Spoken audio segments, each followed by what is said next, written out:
Mambo ya Wakenya imenifanya mimi. Tunaishi hapa.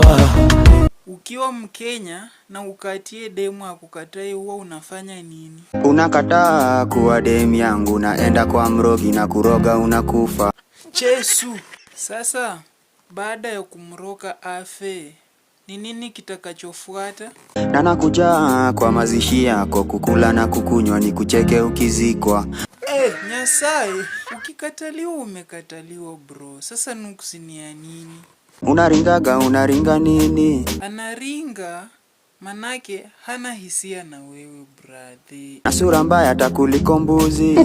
Roho chafu kama ya shetani. Gai matusi tena. Taka. Mayuwe. Na huyo ndo ulikuwa unataka? Sijui hata nini niliona kwako. Ukija Kenya kinaumana, kinakuramba, koma nani.